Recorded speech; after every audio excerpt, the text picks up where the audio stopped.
Chiniot steel مل پاکستان کی تاریخ کا سب سے بڑا صنعتی منصوبہ جو پنجاب کے ساتھ پورا ایشیا بدل کر رکھ دے گا۔ لوہا، تانبا، سونا سب ایک جگہ۔ ناظرین ذرا تصور کریں، پنجاب کی زمین کے نیچے ایسا خزانہ موجود ہے جس میں لوہا، تانبا، سونا اور چاندی جیسے قیمتی ذخائر کی بات کی جا رہی ہے، اور اگر یہی ذخائر حقیقت میں بڑے پیمانے پر معاشی منصوبے میں تبدیل ہو جائیں تو پاکستان کو اسٹیل کے درآمد سے لے کر صنعتی پیداوار تک کئی شعبوں میں بڑا فائدہ ہو سکتا ہے۔ لیکن سوال یہ ہے کہ اگر چنیوٹ میں اتنا بڑا خزانہ موجود ہے تو پھر آج تک یہاں اسٹیل مل کیوں نہیں بن سکی؟ آخر رکاوٹ کہاں ہے؟ سرمایہ، ٹیکنالوجی، پانی، یا پھر برسوں پرانی قانونی پیچیدگیاں؟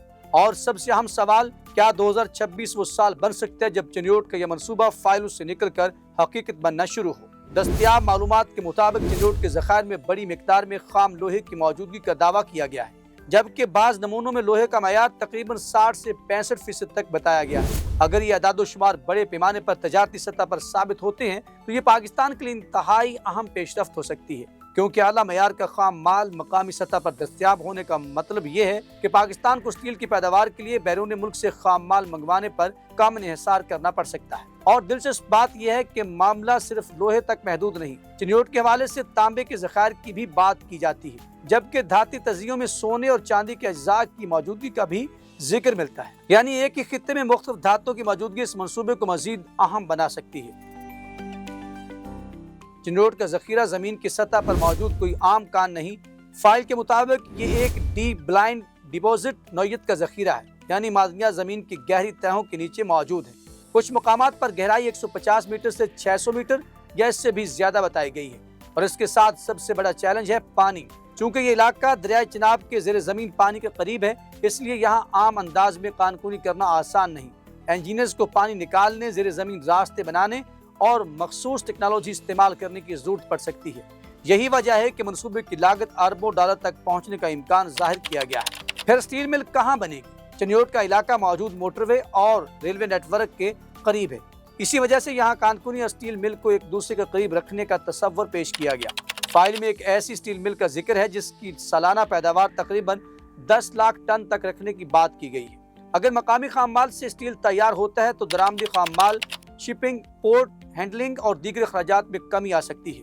یعنی فائدہ صرف ایک کان تک محدود نہیں رہے گا، بلکہ پاکستان کی پوری صنعتی سپلائی چین متاثر ہو سکتی ہے۔ اگر چنیوٹ کی مقامی سطح پر بڑی مقدار میں خام مال حاصل کر کے اسٹیل تیار کیا جاتا ہے تو درآمدات پر دباؤ کم کیا جا سکتا ہے۔ اس کے نتیجے میں قیمتی زر مبادلہ بچنے، بڑے تعمیراتی منصوبوں کو مقامی اسٹیل ملنے اور حکومت کو ٹیکس اور رائلٹی کی صورت میں آمدن بڑھنے کے امکانات پیدا ہو سکتے ہیں۔ لیکن یہاں ایک بات بہت اہم ہے، یہ سب ممکنہ فوائد ہیں، حتمی نتائج نہیں، کیونکہ اصل فائدہ اس وقت سامنے آئے گا جب کانکنی، سرمایہ کاری، پروسیسنگ اور اسٹیل مل عملی طور پر تجارتی پیمانے پر چلنا شروع ہوگی۔ لیکن یہ منصوبہ اتنے سالوں سے رکا کیوں ہوا ہے؟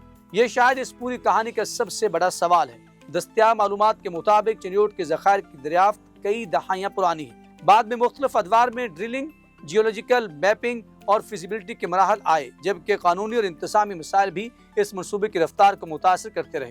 فائل کے مطابق 2026 میں زمین کے حصول کا عمل جاری ہے، کچھ زمین حاصل کی جا چکی ہے، جبکہ مزید اراضی کے سروے کا عمل بھی جاری بتایا گیا ہے۔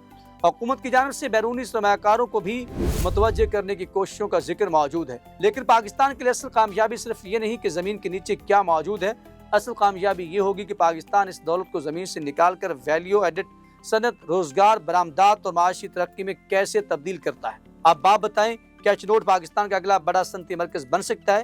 کیا پاکستان کو اپنے مادی وسائل پر سب سے پہلے توجہ دینی چاہیے؟ اپنی رائے کمنٹ سیکشن میں ضرور دیں، اور اگر آپ چاہتے ہیں کہ پاکستان کے ایسے ہی بڑے منصوبوں کی حقیقت، اعداد و شمار اور مستقبل کا تجزیہ آپ تک پہنچاتے رہیں تو 94 نیوز کو سبسکرائب کریں، ویڈیو کو لائک کریں اور اسے اپنے دوستوں کے ساتھ ضرور شیئر کریں۔